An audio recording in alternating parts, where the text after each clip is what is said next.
हरे कृष्णा कृष्णा कृष्णा हरे हरे हरे राम राम राम हरे हरे हरे कृष्णा कृष्णा कृष्णा हरे हरे हरे राम राम हरे हरे हरे कृष्णा कृष्णा कृष्णा हरे हरे हरे राम राम हरे हरे हरे कृष्णा। तो मैं मराठी में बोलूँ, हिंदी में बोलूँ, कन्नड़, तेलुगु, गुजराती? हाँ, मराठी ठीक आहे. तर मी मराठीत बोलतो कारण आमचं संस्थेमध्ये इंटरनॅशनल सोसायटी, सगळ्या जगातले लोक येतात. तर बोलताना कन्फ्युजन होतं खूप. सगळे बोलणारे जे आहेत इतके कन्फ्यूज होतात की स्वतःची लँग्वेज विसरून जातात ते. तर आम्ही आहोत मराठी पुण्याचे, पण कळतच नाही कधी कधी काय काय बोलायचं. एक मुलगा माझ्यापाशी आला आणि त्याला सांगायचं होतं की मी पोहायला शिकलो. आता इस्कॉनमध्ये आल्यानंतर काय झालं की त्याचं सगळी खिचडी झाली बोलण्यामध्ये. तर मला मध्ये येऊन मला म्हणे, प्रभूजी मैं जब पोहने को शिका, कुठली लँग्वेज बोल रहा है, मैं जब पोहने को गया तो पानी में शिरा, तो पानी में जब शिरा तो मैं थोड़ा बुड़ा, जब मैं बुड़ा तो फिर से पोहा, फिर से बुड़ा और बड़ा हो गया. असं सगळे, कारण खिचडी फेमस आहे ना इस्कॉनमध्ये, बोलण्यामध्ये पण खिचडी होऊन जाते. ते कपल असंच मॅरिड कपल होता आणि लव्ह मॅरेज होता. ISKCON international society. तर आमचे प्रभूजी महाराष्ट्रातले आणि पत्नी कन्नड. तर तिला काही मराठी बोलता यायचं नाही, हिंदी बोलता यायचं नाही. एकदा गेस्ट आले घरामध्ये, ते म्हणे काय बोलू. पतिदेव म्हणे काय बोलू नको, तोंड बंद ठेव, तू जर काही बोलली तर अपमान होतो मला. नाही म्हणे एवढं सगळं बनवलं, काहीतरी शिकवावं म्हणे. मग तुम्ही एवढंच बोल. अतिथी घरात येतात तेवढी लाजतात, मग तो एवढं मग शर्माव नाही, खाव शर्माव नाही, लाजू नका, आणखी खा. आपण म्हणतो ना घरात आल्यानंतर अतिथीला खूप लाजतं, थोडं घ्या, खाव शर्माव नाही. मी रात्रंदिवस रटली आणि अतिथी आले घरामध्ये आणि तिने वाढलं जेवायला. पतिदेव बोलायला सुरुवात केली. आता पती म्हणे तुझा सेंटेन्स रिपीट कर, दुसरं काही बोलू नको. मग तिला म्हणायचं होतं खाव शर्माव नाही. ती म्हणायला लागली खाव शर्म तो है नहीं, खाव शर्म तो है नहीं. असा प्रॉब्लेम होता लँग्वेजचा, खाव शर्म तो है नहीं. सो खूप धन्यवाद, तुम्ही सगळेजण इथे आलात. आणि मला वाटतं इथे पहिल्यांदा होतो हा सत्संग कार्यक्रम है ना इथं. आणि सगळ्यात पहिल्यांदा तर मी धन्यवाद देतो इथले जे आयोजक, इथले मंडळ जे आहे. आता स्वागत झालं त्यांचं, गगराणी. तर खूप धन्यवाद. त्यांनी इतका सुंदर सत्संगाचं व्यवस्थापनाला मदत केली, सहयोग केला. तर त्यांचं पण निश्चितच धन्यवाद देण्यासारखं आहे. आणि हृदयापासून त्यांचा आपण धन्यवाद देऊया. या सगळ्यांचा 3 वेळा जोरदार.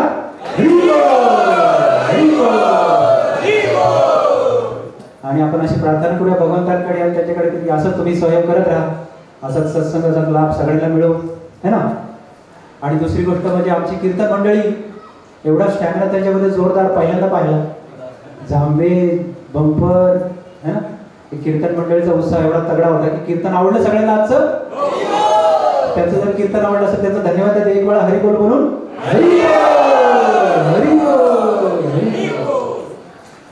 आणि सगळ्यात महत्त्वाचं म्हणजे इथे हे जे व्यवस्थापन केलं शुभम गुप्ता आणि सौरभ गुप्ता. शुभम आणि सौरभ आणि प्लस आणखी कोण होतं प्रवीणने अनाउन्समेंट करत होते? मयूर प्रभूजी, अरविंदाक्ष गोविंद प्रभूजी, सगळ्यात मेन कार्यकर्ते इथले है ना. आणि सगळी ही जी इथला सत्संगाचा जो ग्रुप आहे त्यांचं खऱ्या अर्थाने इथं धन्यवाद द्यावा लागेल, कारण इथे आज सुकुमार गुरु आलेले नाही आहेत आणि ते नसताना इतका सुंदर कार्यक्रम इथे पार पडलाय. मला खूप आश्चर्य वाटतं, कारण आम्ही ज्यावेळी सत्संग चालवतो आम्हाला माहिती आहे, आम्ही जर नसेल तर सत्संग होऊ शकत नाही, कारण तिथे मॅनेजमेंटमध्ये व्यक्ती लागतो. पण इथे ते नसताना सुद्धा इतका सुंदर कार्यक्रम इथे पार पडला आहे. त्याच्याबद्दल ह्या सगळ्या भक्तांचं 3 वेळा जोरदार हरिबोल बोलून धन्यवाद देऊया.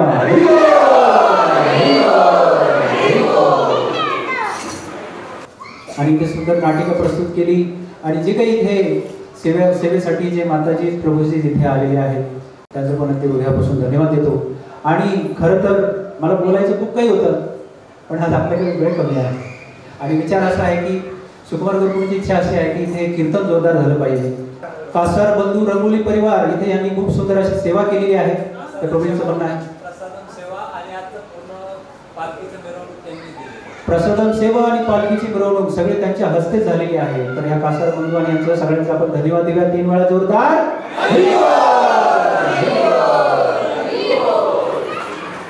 मी मालेगावमध्ये पहिल्यांदा येतो सत्संग द्यायला आणि इथं आल्यानंतर असं वाटतंय इथून जाऊच नाही आता, बस इतका सुंदर परिवार आहे. तर मला खूप अतिशय आनंद होतोय या ठिकाणी सत्संग करताना, कीर्तन करताना, तुमच्याबरोबर अशा प्रकारे प्रवचन देताना. तर तसं पाहिलं तर माझी काही योग्यता नाही, तुमच्यापैकीच एक साधारण साधक आहे, पण सेवा दिली आहे सुकुमार गुरुजी, तर मी थोडंसं बोलण्याचा प्रयत्न करतो. आज आषाढी एकादशी आहे. हरिबोल. आणि या सगळ्या एकादशीमध्ये ही सगळ्यात महत्त्वाची एकादशी, जसे पांडव निर्जल एकादशी येते तशी आषाढी एकादशी महाराष्ट्रामध्ये खूप धूमधाम पद्धतीने साजरी केली जाते.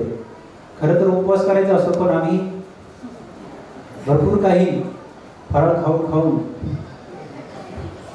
जो उपवासाचं खरं महत्त्व गायब करून टाकतो, पण काय हरकत नाही, कडधान्य कमीत कमी खाल्लं नाही पाहिजे.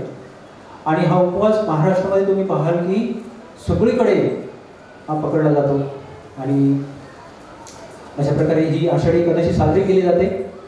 तर ही परंपरा खरं तर आपल्या महाराष्ट्रातील ज्या संतांनी जी आहे ही आषाढी एकादशीची परंपरा तशी तर खूप पूर्वीपासून ही चालत आलेली परंपरा आहे, जिथं याचं खूप मोठ्या पद्धतीने व्रत ठेवलं जातं सगळीकडे. पण आपल्या महाराष्ट्रातील जे संत आहेत त्यांच्यामुळे याचं महत्त्व आणखी वाढलं. पंढरीच्या वारीला जाण्यासाठी तुम्हाला माहिती आहे देहू आणि आळंदीवरून दिंडी निघते. आळंदीमधून संत ज्ञानेश्वर जे आहे त्याची दिंडी निघते, ज्ञानेश्वर महाराजांची, आणि देहूमधून जे आहे तुकाराम महाराजांची दिंडी निघते. आणि त्याच्यामध्ये हजारो वारकरी, मी तर म्हणजे लाखोच्या संख्येने ते देहू आणि आळंदीपासून निघतात आणि कुठे पोहोचतात? पंढरपुरामध्ये. तर ह्या आषाढी एकादशी दिवशी जी आहे ही पालखी पंढरपूरमध्ये जाऊन पोहोचते. तर हाच तो आजचा पवित्र दिवस. मला वाटतं ह्याच दिवशी पालखी पोहोचते पंढरपूरमध्ये बऱ्यापैकी. तर याला म्हणतात शयन एकादशी सुद्धा. शयन एकादशी म्हणजे भगवंत जे आहे योगनिद्रेमध्ये जातात. योगनिद्रे कारण चतुर्मासचा पिरियड असतो, पाऊस भरपूर सुरू असतो, भगवंत योगनिद्रेमध्ये जातात. आणि जे भगवंतांचे जे भक्त आहेत ते सुद्धा चातुर्मासामध्ये एका ठिकाणी बसून जे आहे कथा कीर्तन करण्यामध्ये आनंद व्यक्त करतात. अशा प्रकारे आपण पण सगळे भक्त जे आहेत त्या चातुर्मासाच्या पिरियडमध्ये वारकरीची ही दिंडी संपल्यानंतर अशा प्रकारे सत्संगाचा आनंद घेतो एका ठिकाणी बसून. तर आपल्या महाराष्ट्रामध्ये खूप काही संत होऊन गेले. त्या संतांची तुम्ही नावं सांगाल? संत तुकाराम, ज्ञानेश्वर महाराज, नामदेव महाराज, संत सावतामाळी, गोरा कुंभार, आता नाटिका झाली, आणि संत एकनाथ, जनाबाई, सावतामाळी. बघा महाराष्ट्र किती पवित्र भूमी आहे, हो की नाही? अशा महाराष्ट्र भूमीमध्ये आपला जन्म झालाय. विचार करा, आपला जन्म जर अमेरिका, चायना, रशिया इकडे झाला असता तर आपल्याला काय माहिती पण नसतं पडलं भगवंत कोण आहेत, विठ्ठल कोण आहेत. ओके, पण आपण किती भाग्यशाली आहोत की आपला भारतामध्ये जन्म झाला आणि भारतामध्ये पण त्याच्यामध्ये महाराष्ट्रामध्ये जन्म झालाय आपला, त्याच्यात ही महाराष्ट्राची संतांची भूमी आहे. इथं पावले पावले आपल्याला विठ्ठल, रुक्माई, भगवंताचं नाव आपल्याला ऐकायला मिळतं, हो की नाही? किती भाग्यशाली आहोत आपण. ब्रह्मांड भ्रमिते कोण भाग्यवान जीव, गुरु कृष्ण प्रसादे पाय भक्ती लता. बघा, ब्रह्मांडात भ्रमण करीत करीत जीवात्मे जे भाग्यशाली असतात त्यांना गुरु, भगवंत, वैष्णवांची कृपा मिळते. तर आपण निश्चितच खूप काही पुण्य केलेले मागच्या जन्मी, नाहीतर हे शक्यच नाहीये. महाराष्ट्रात जन्म घेणं शक्यच नाहीये. ज्याने त्याच्या मागच्या जन्मी भरपूर असे पुण्य केलेले आहेत तोच व्यक्ती या पावनभूमीमध्ये जन्म घेऊ शकतो, तोच भारतामध्ये जन्म घेऊ शकतो. तर मग आता आपलं कर्तव्य आहे की फक्त अहंकाराने कॉलर टाईट नाही करायचे आपल्याला. बघा, हम भारतीय आहे, गर्व से कहो हम भारतीय. अरे पण गर्व से कहो भारतीय म्हणण्यासाठी तुम्ही करताय काय? दिवस रात्र हॉलिवूड, बॉलिवूडच्या मूवीज, व्हॉट्सॲप, गुगल, इंस्टाग्राममध्ये बिझी, नको ते पाहतो नाही का तू ऐकतो. मग कसं काय म्हणू शकतो आपण की गर्व से कहो हम भारतीय? नाही. आपल्याला ही जी धरोहर मिळालेली आहे त्याला आपल्याला त्याचा स्वीकार करावा लागेल, है ना? आणि आपल्याला धर्माचं आचरण करत आपलं जीवन सुखी बनवावं लागेल. नाहीतर मग भरपूर दुःखांना सामोरं जावं लागेल आपल्याला. तर आजकाल सोशल मीडियाचा जमाना आहे. WhatsApp, Google, Instagram, Facebook, okay नाही? त्याच्यामुळे दिवसेंदिवस काय होतंय की लोक भक्तीपासून, धर्मापासून दूर चालले. मायादेवीचा फार मोठा प्रभाव पडतोय कलियुगामध्ये, कलियुगामध्ये. तर हे याच्यापासून आपल्याला थोडंसं सावध राहिलं पाहिजे, है ना? आणि आपण अशा प्रकारे कृपाने सत्संगामध्ये आलं पाहिजे. थोडंसं आम्ही त्याच्यामुळे सत्संगामध्ये आल्यानंतर लगेच सांगतो की तुम्ही तुमचे मोबाईल फोन स्विच ऑफ करून ठेवा, सायलेंटवरती करून ठेवा. कारण दिवसभर आपण त्याच्यामध्येच गुंतलेला असतो. पण इथं आल्यानंतर कमीत कमी आपल्याला सत्संगाचा लाभ घेतला पाहिजे. नाहीतर व्हॉट्सॲपचा आवाज आला रे आला, टिंग घंटी वाजली की आपण लगेच पळायला सुरुवात करतो. टुंग टिंग बघा, नोटिफिकेशनचे आवाज येतात वेगवेगळे. तसंच आपण आपल्याला इतके ॲडिक्टेड झालेलो आहे, आपण इतकं त्याचं व्यसन लागले भयंकर की त्याच्याशिवाय आपल्याला राहत नाही. आता पूर्वीच्या काळी लोक सत्संगाविना राहत नव्हते. त्याला एक रात्र एक दिवस सत्संगाविना राहवलं जायचं नाही.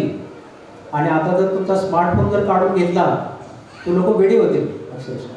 तो जर आवाज नोटिफिकेशनचा आला नाही त्याला वाटतं की अरे काहीतरी गडबड झाली, फार मोठा गोंधळ आहे, आवाज येत नाही नोटिफिकेशनचा.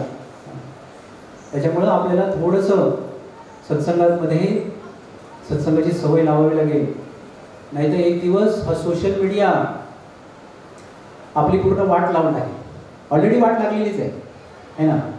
लोक याचा दुरुपयोग करतायत मोठ्या प्रमाणावरती, है ना? तर आपल्याला कमीत कमी स्वतःला इथं आदर्श प्रस्थापित करावा लागेल. तेव्हा कुठे मग आपली मुलं जाऊन याचं पालन करतील, है ना? नाहीतर मग काय होप्स नाही आहे. त्याच्यामुळे म्हणतात ना की व्हॉट्सॲप, इंस्टाग्राम, फेसबुक हे आपल्यासाठी चांगलं आहे, सोशल मीडिया आपल्यासाठी चांगलं आहे ज्यावेळी तो भगवंतांच्या धर्माच्या कार्यात लागेल, त्याचं त्याने भलं होईल. नाहीतर मग त्याचा दुरुपयोग होणार आहे. तर असं म्हणतात की व्हॉट्सॲप सारखं सारखं चेक करणं म्हणजे बाळाची लंगोटी चेक करण्यासारखं आहे. टिंग आवाज येतो ना की आई किचनमध्ये काम करत असते आणि अचानक बाळ खेळत असताना त्याला लंगोटमधून आवाज येतो, ट्राक. आईला वाटतं अरे झाली, कट्टी झाली. ती पळायला सुरुवात करते, लंगोट चेक करते, नाही नाही नाही अजून कट्टी झाली नाही. परत जाते किचनमध्ये, परत आवाज येतो, टंग, झाली झाली आता झाली. परत जाते पळत पळत, परत लंगोट चेक करते, अरे अरे पोरगं तर बापावर गेले. परत जाते, परत आवाज येतो, ठा, मोठा आटोळी स्पीड पाठवून बॉम्ब. तेव्हा पुढे फायनली ते समजतं की अरे आता कट्टी झाली. तसं व्हॉट्सॲप, इंस्टाग्राम, गुगल, फेसबुक सारखे सारखे नोटिफिकेशन चेक करणं इतके ॲडिक्टेड झालो आपण. पण शेवटी त्यातून मिळतं काय आपल्याला? कचराच शेवटी आहे. नंतर आले असं वाटतं सगळा टाईमपास झाला. तोच वेळ जर चांगल्या सत्संगात लावला असता, तोच वेळ जर या ठिकाणी लावला असता तर माझ्या जीवनाचं भलं झालं असतं. आणि पहा तासन तास आपले वाया जातात त्याच्यामध्ये, हो की नाही? ॲव्हरेज टीनेजर्समध्ये पाहिले गेले, रिसर्च झालाय फार मोठा. जे टीनेजर्स मुलं आहेत दिवसाचे 6 तास फक्त मोबाईलवरती वाया घालवतात. किती? ॲव्हरेज 6 तास. विचार करा किती खतरनाक ॲडिक्शन आहे. मग आता आपण जर सत्संगामध्ये नावून बसलो तर मग ह्या मुलांनी कुणाकडे पाहते ते मुलं आपले? सांग, त्यांच्यासाठी काय होप्स आहे का? बिलकुल नाही. तुम्ही जर सत्संगामध्ये आले नाही तर त्या मुलांना तुम्ही कितीही बोला ते तुमचं ऐकणारच नाही. तुम्ही तुमच्या उदाहरणावर तुम्हाला दाखवून द्यावं लागेल की नाही बाळा, मी स्वतः त्याचं आचरण करेन. मग मुलं हे कानाने शिकत नाही, मुलं डोळ्याने शिकतात, हे लक्षात ठेवा, है ना. तर त्याच्यामुळे स्वतःचं आचरण सुधारा. नाहीतर आपण जर व्यवस्थित आपलं आचरण असेल, मुलांना तुम्ही किती सुधारण्याचा प्रयत्न करा, ते कधीही सुधारणार नाही. मुलं तुमची बिघडतच जातील. त्याच्यामुळे तुम्ही स्वतः इथे सत्संगामध्ये आलं पाहिजे. तर एका म्हणतात पूर्वी लोक त्यांची ज्वेलरी लपवायचे. काय लपवायचे? ज्वेलरी. नंतर तो जमाना गेल्यानंतर त्यांची लोक त्यांची सॅलरी लपवायला लागली. आणि नंतर तोही जमाना गेला, आता लोक मोबाईलची गॅलरी लपवतात. पूर्वी लोक ज्वेलरी लपवायचे, नंतर सॅलरी लपवायला लागली, आता मोबाईलची गॅलरी लपवतात. कारण त्यांना माहिती आहे जर मोबाईल कोणाच्या हातात गेला रे गेला, माझी वाट लागली झालं. त्याच्यामुळे सावध राहा. आपल्याला जर उदाहरण व्यवस्थित प्रस्थापित नाही करता आलं तर मग अवघड होते. आणि त्याच्यासाठी एकच उपाय आहे. तुम्ही म्हणाल की नाही आमच्याकडे काही ताकद नाही. सत्संग तुम्हाला ताकद देईल, काळजी करू नका. इथं नित्यरूपाने या, सत्संग ऐका, गीता, भागवत, रामायण, तुमच्यामध्ये अशी शक्ती येईल, काळजी करू नका. भगवंत तुमची सगळी काळजी घेते. भक्तांना सोडू नका, नाहीतर मग मायादेवी इतकी शक्तिशाली आहे की ती कुणाला सोडणार नाही. भले मग किती उच्च कोटीचा भक्त असो, आपल्याला भक्तांच्या संगतीची गरज आहे. नाहीतर मग हा सोशल मीडिया, हा स्मार्टफोन आपल्याला स्मार्ट ठेवणार नाही. सगळ्यात जीवनातले मूर्ख व्यक्ती बनू आपण, कारण ऑलरेडी बनलेले आहेत लोक त्याच्यामुळे, है ना. हे व्यसन, त्याच्यामुळे याच्यापासून सावध राहा. तर ज्वेलरी, सॅलरी आणि मोबाईलची गॅलरी हे लक्षात ठेवा. याच्यासाठी सत्संग खूप आवश्यक. एका रात्री अचानक पतिदेवांच्या हृदयात दुखायला लागलं आणि अचानक बोलले, आई गो वाचव. पत्नी पळत पळत काय झालं काय झालं म्हणे, छातीत खूप दुखतंय, कळ लागली, डॉक्टरला बोलव लवकर. रात्रीचे 12-1 वाजलेले होते. जसे पती ओरडायला लागले, डॉक्टरला बोलव, फोन कर फोन कर. पतिदेव म्हणे, पत्नी म्हणे, द्या द्या द्या तुमचा मोबाईल द्या, फोन करते लवकर. पतिदेव म्हणे, मोबाईलला हात लावून नको, आता मला खूप छान वाटतंय. हा हा, आता खूप छान वाटतंय, मोबाईलला बिलकुल हात लावू. मोबाईलची गॅलरी लक्षात येईल का काय? सो ही अवस्था आहे, ही शोकांतिका आहे आजकालची. त्याच्यामुळे सांगण्याचं तात्पर्य हे की जो संतांनी आपल्याला जो वारसा दिलेला आहे, त्या वारशाला जर आपल्याला जपलं नाही, त्यांच्या जर पावलांवरती आपण चाललं नाही, भक्तांनी दिलेलं जे मार्गदर्शन आहे त्याचं जर अनुसरण आपण केलं नाही, त्या भौतिक जगातली माया आपल्याला पकडेल. लक्षात घ्या. इथं जर सत्संगात तुम्ही येऊन नाही बसले तर माया तुम्हाला पकडणार 100%. भगवंताची मायाशक्ती इतकी पॉवरफुल आहे की ती कुणालाही सोडणार नाही. भली मग तो कोणी असो, अभक्त असेल भक्त असेल. स्वतःला असा प्रोग्राम आपण बनवला पाहिजे की आपण 24/7 भगवंताच्या सेवेत स्वतःला एंगेज केलं पाहिजे, है ना. तर आपण बघतो की किती सुंदर वारसा आपल्याला मिळालाय, हो की नाही. भारत भूमी ते होईल जन्म यार, जन्म सार्थक करी कर परोपकार. ज्यांचा भारत भूमीमध्ये जन्म झालाय त्यांनी काय करायचंय? जन्म सार्थक करी, स्वतःचं जीवन सार्थकी लावायचंय आणि दुसऱ्यांना पण परोपकार करायचा दुसऱ्यांवर.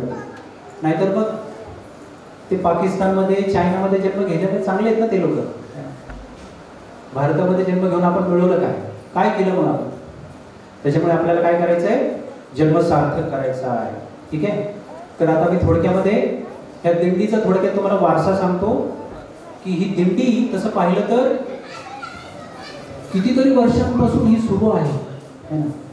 तुम्हाला माहिती आहे तुकाराम महाराज आणि महाराष्ट्राचे जे संत आले तेव्हापासून ह्या दिंडीला खूप महात्म्य आलेलं आहे. तर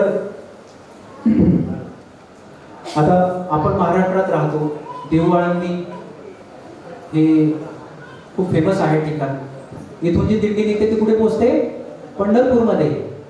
आता ही असं नाही की तुकाराम महाराजांपासून सुरू झाली दिंडी किंवा ज्ञानेश्वर महाराज. तसं पाहिलं तर त्याच्या अगोदरपासून ह्या दिंडा कायमस्वरूपी निघतायत. जेव्हापासून पंढरपुरात विठ्ठल आलेले आहेत, आता हे विठ्ठल कधी आले पंढरपुरात कोण सांगेल? उभे म्हणतात ना 28 युगे उभा विटेवरी. आता ते कधी 28 युगांपूर्वी कधी ते भगवंताची लीला झाली द्वापर युगामध्ये. भगवंत पुंडरीकासाठी आले, त्या विठ्ठल उभा राहिले.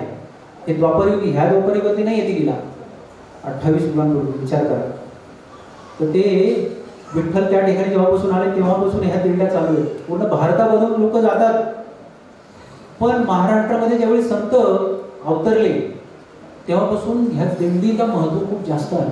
आणि महाराष्ट्रातले लोक हजारोच्या संख्येने तिकडे जायला लागले. तुकाराम महाराज, ज्ञानेश्वर महाराज, एकनाथ महाराज, नामदेव महाराज, संत जनाबाई, सखुबाई, सगळ्या संतांनी, गोरा कुंभार, आता आपण नाटिका पाहिली बघा, ह्या सगळ्यांनी महाराष्ट्रामध्ये जन्म घेतला.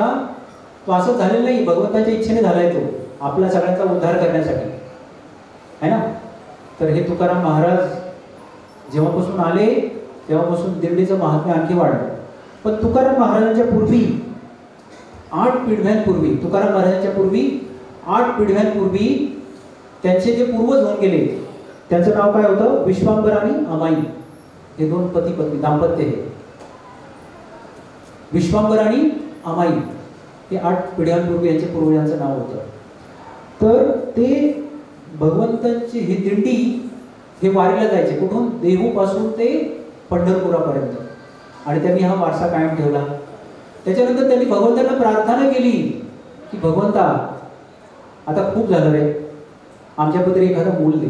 कारण त्याला मूल नव्हतं, असं काही मूल दे. आणि भगवंत ते इतके महान भक्त होते भगवंतांचे की त्यांच्या समोर हे जे आहे विठ्ठल त्यांच्या स्वप्नात आले, त्यांना आशीर्वाद दिला की काही काळजी करू नकोस, लवकरच जे आहे तुझ्या कुळामध्ये, ह्याच कुळामध्ये पुढे जाऊन असा एक महान भक्त जन्माला येईल की तो पूर्ण जगभरामध्ये ह्या नाम संकीर्तनाचा प्रचार प्रसार होईल त्याच्याकडे, आणि हजारो लाखो लोकांचा उद्धार होईल, काही काळजी करू नकोस. आणि मग आपण पाहतो की हे विश्वांभर आणि अमाई जे 8 पिढ्यांपूर्वी, तुकाराम महाराजांच्या 8 पिढ्यांपूर्वी होऊन गेले, त्यांचेच 2 मुलं होऊन गेले. त्यांचं नाव हरी आणि मुकुंद. त्यांचं लग्न झालं हरी आणि मुकुंदांचं. ही 2री पिढी. आणि त्याचा मुकुंद जे आहे त्याची पत्नी सती गेली है ना. हरी जे हरी होते त्यांचं लग्न झालं, त्यांच्यापासून एक मुलगा झाला, त्याचं नाव होतं विठोबा. ही 3री पिढी विठोबाची. विठोबा आणि त्याची पत्नी, त्यांच्यापासून आणखी एक मुलगा जन्माला आला, त्याचं नाव होतं पदाजी. ही 4थी पिढी. पदाजी नंतर पदाजी आणि त्यांची पत्नी, त्यांना एक मूल झालं, त्याचं नाव होतं शंकर. शंकर आणि त्यांची पत्नी, त्यांच्या मुलाचं नाव होतं कान्हा. कान्हा आणि त्यांची पत्नी, त्यांच्या मुलाचं नाव होतं बोलोबा आणि कनकाई. हे तुकाराम महाराजांचे आई वडील. समजलं? तुकाराम महाराजांच्या 8व्या पिढीपासून मी आता थोडक्यात वर्णन केलं तुम्हाला. तर तुकाराम महाराजांच्या वडिलांचं, आई वडिलांचं नाव काय आहे? बोलोबा आणि कनकाई. तर ह्यांना 4 मुलं होते. सयाजी,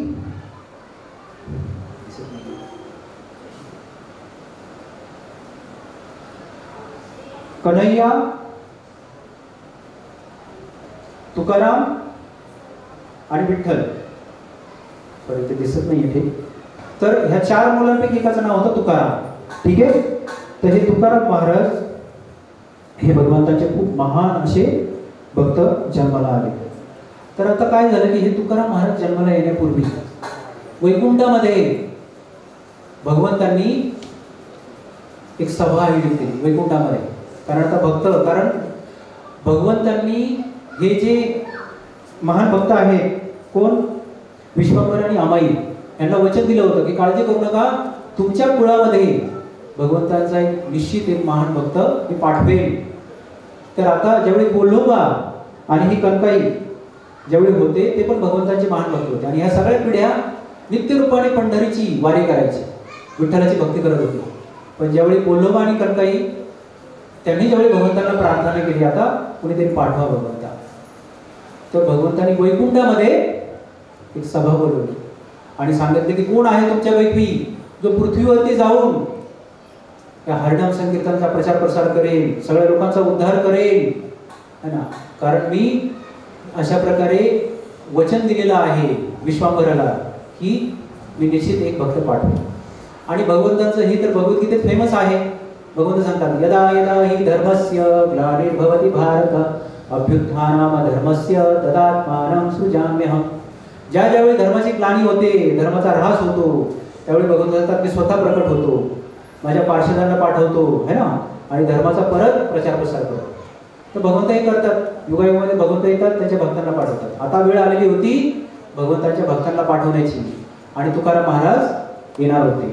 ती है ना, ही बोलोबा आणि हे कणकाई आहेत, त्यांच्या पोटी तुकाराम महाराज येणार होते. आणि एक भक्त त्याच्यासाठी रेडी झाला वैकुंठामध्ये. त्याने हात वरती केला म्हणजे भगवंता, कारण सभेमध्ये भगवंताने सांगितलं की एक जणाला जावं लागेल. आणि मग एका भक्ताला बोलवलं भगवंताने, म्हणजे तू जाशील का? तो भक्त म्हणे हो मी जाईल भगवंता, काळजी करू नका. ते होते संत तुकाराम महाराज. आणि त्यांनी बोलोबा आणि कणकाईच्या पोटी जे आहे जन्म घेतला. आणि अशा प्रकारे तुकाराम महाराज यांचा जन्म झाला. संत तुकाराम महाराज की. तर हा देहूमध्ये यांचा जन्म झाला.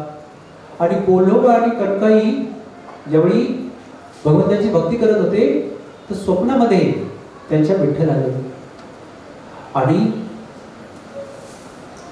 बोलोबाला सांगितलं की अरे बोलोबा मी लवकरच देहूमध्ये प्रकट होतोय, हा तिथे आमराई आहे शेजारी, मी तिथे प्रकट झालोय, लवकर जा आणि मला तिथून बाहेर काढ, मी प्रकट झालोय.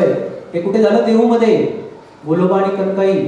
तर बोलोबा स्वप्नातून जागे झाले आणि कणकाईला सांगितलं अरे मला स्वप्न आलंय, गावकऱ्यांना बोलवलं, विठ्ठल प्रकट झालेले आहेत आपल्या देहू गावामध्ये, आपल्याला सगळ्यांना जायचंय, चला चला लवकर चला लवकर चला.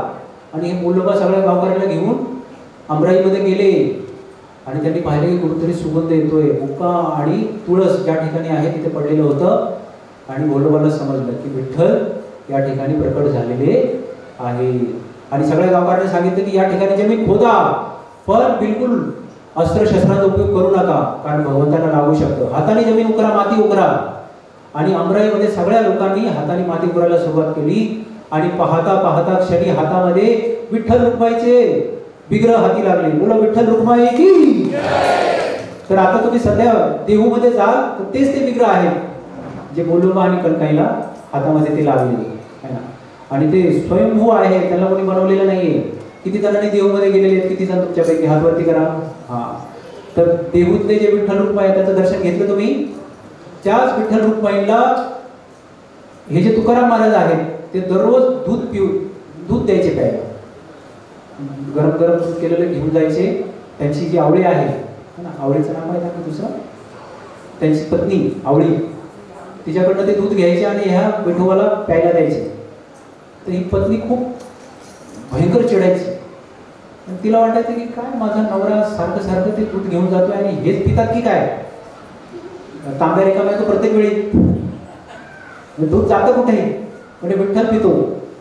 म्हणजे पितो बघूया आता मीच पाचते त्याला एक दिवस. आणि तिने एक दिवस कारण रागाच्या घरात, कारण कधी कधी काय व्हायचं की घरामध्ये मुलं उपाशी राहायचे, मुलांना काही खायला प्यायला मिळायचं नाही. आणि म्हणते हे विठ्ठलाला भोग लावताय दररोज जाऊन ह्या काळ्याने आमच्या सगळ्या संसाराचं वाटोळं केलं आणि आमच्या मुलं उपाशी राहतात आणि हे काय यांना खाऊ घालतायत.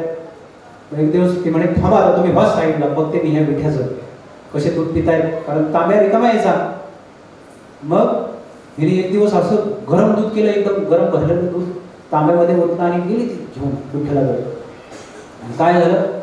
तो गरम तांब्या आणि हे काळ्या पी दूध, माझे पुरे इथं उपाशी आहेत ते दिसत नाही, तुला दूध लागतं दररोज. तिचा विश्वासच नव्हता की विठ्ठल दूध प्यायचे. तिने गरम जो तांबे आहे तो विठ्ठलाच्या तोंडाला लावला आणि जो चटका बसला जोरात, भगवंतांनी जे मान शिकली वळवली जोरात. किती जणांनी दर्शन घेतलं विठ्ठलाचं देहूमध्ये जाऊन. आजही पाहाल मान थोडी वाकलेली आहे आणि डोळे थोडे वाकडे केले भगवंतांनी, कारण चटका बसलाय. आणि इथे वन आहे भगवंतांच्या तोंडाला, आजही चटका बसलाय. तर तिला लगेच जाणीव झालं की अरे बापरे, अपराध केला मी, विठ्ठल खरोखरच आहे. पण ती काय साधी भोळी तिचा भाव, ती परत गेली. तर अशा प्रकारे तुम्ही बघता की अशा कित्येक लीला केल्या भगवंतांनी देहू गावामध्ये, ज्यावेळी तुकाराम महाराज त्या ठिकाणी होते. आणि भगवंताचं वचन आहे, भगवत गीतेमध्ये सांगतात की मी माझ्या भक्तांचं रक्षण करतो, त्यांच्या आवश्यकतांचं मी पूर्ती करतो, त्याच्याकडे जे आहे त्याचं मी रक्षण करतो. हे कधी खोटं ठरेल का? त्याच्यामुळे भगवंत त्यांच्या भक्तांचं कधी उपोषण करू देईल का? नाही होणार. स्वतः भगवंतांनी कितीतरी वेळा त्यांच्या मुलांना खाऊ पिऊ घातलेला आहे ना. तुकाराम महाराज आणि ही आवळी त्यांना पुरवलेलं आहे भरपूर काही. एकदाच असं श्राद्ध होतं घरामध्ये, श्राद्ध, वडिलांचं श्राद्ध करायचं होतं, पितरांचं श्राद्ध करतो ना आपण, घरामध्ये काही पण नव्हतं. तर ती आवळी म्हणे, अहो अहो आता श्राद्ध घालायचंय, काहीतरी जाऊन बाहेर घेऊन या. म्हणे ठीक आहे ठीक आहे, काय काळजी करू नका, आता मी जातो शेतामध्ये आणि जे काय असेल ते घेऊन येतो, जे काही शिदोरी मिळेल. तर गेले शेतामध्ये विठ्ठल विठ्ठल करत आणि त्यांनी कीर्तन सुरू केलं. विठ्ठल विठ्ठल विठ्ठला विठ्ठल विठ्ठल विठ्ठला जय जय विठ्ठल पांडुरंगा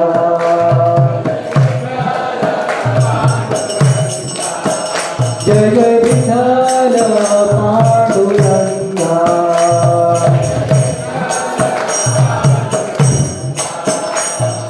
विठ्ठल विठ्ठल विठ्ठला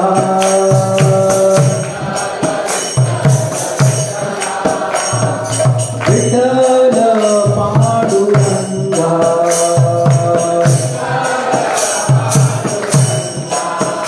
तुकाराम महाराज अशा प्रकारे ज्यावेळी शेतामध्ये गेले, जाता जाता काय झालं, एका शेतकऱ्याने हाक मारली, ए तुकोबा, अरे इकडे ये लवकर, मदत कर जरा, आम्हाला शेतामध्ये खूप त्रास होतोय. तर आता हे सगळे गेले विसरून तुकाराम महाराज, बिचारे एवढे भोळे होते, लागले तिथे मदत करायला. हे विसरून गेले की पत्नीने सांगितले काहीतरी, घरी काही नाही, पितरांचं श्राद्ध घालायचंय, लवकर जा काहीतरी घेऊन या. हे विसरून गेले आणि तिथे मदत करायला लागली. शेतामध्ये मदत करत असताना काय झालं, इकडे 1 तास झाला, 2 तास झाला, पत्नीला टेन्शन आलं, कुठे जाऊन बसला हा माझा नवरा, घरामध्ये काही नाहीये.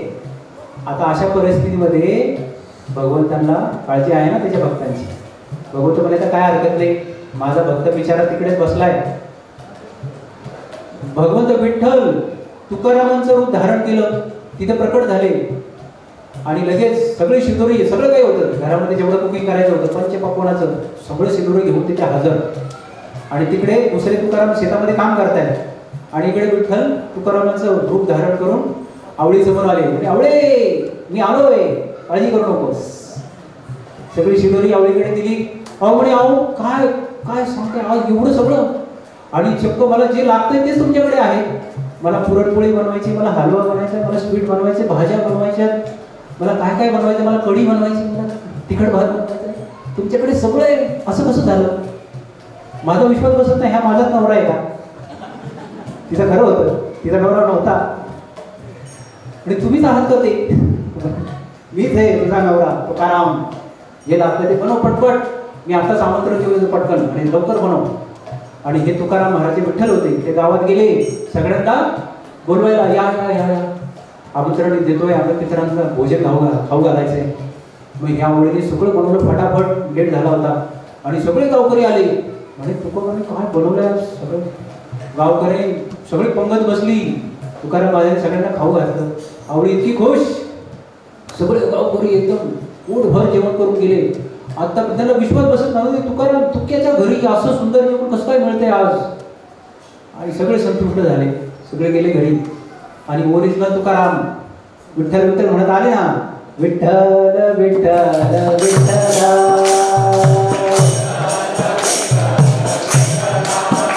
जय जय विठ्ठल पांडुरंगा.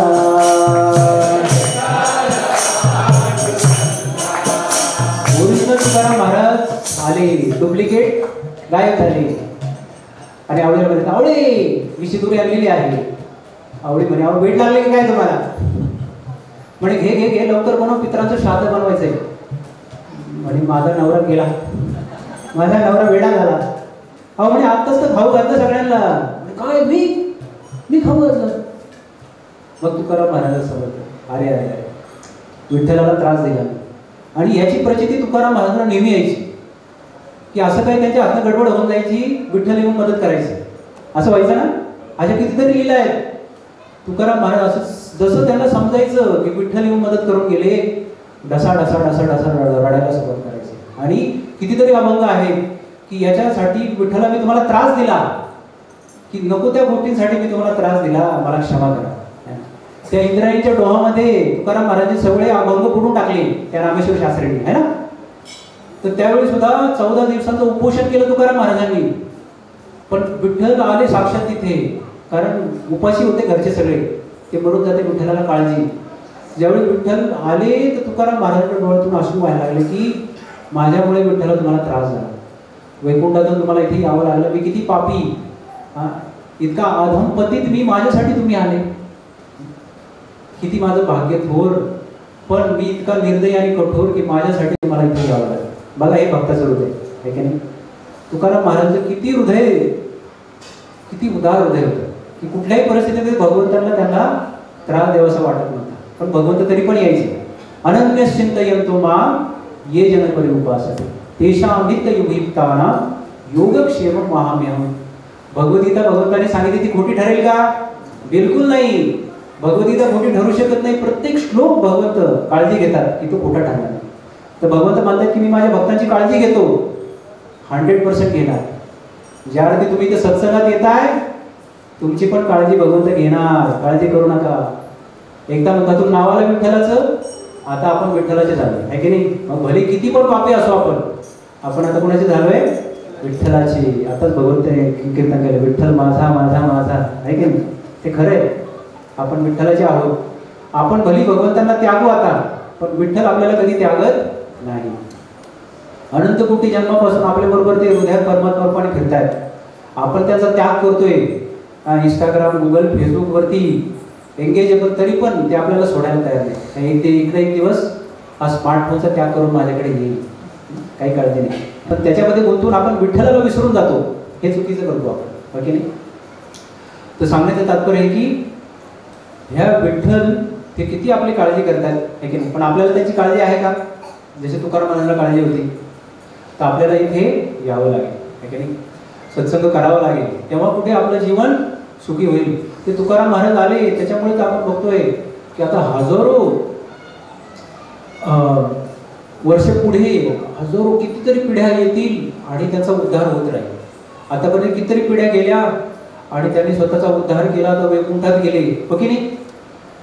तर अशा प्रकारे आपल्याला अशा प्रकारे सत्संगामध्ये येऊन हा जो वारसा आहे आपल्याला जतन करून ठेवायचा आहे आणि आपल्याला भक्ती करायची.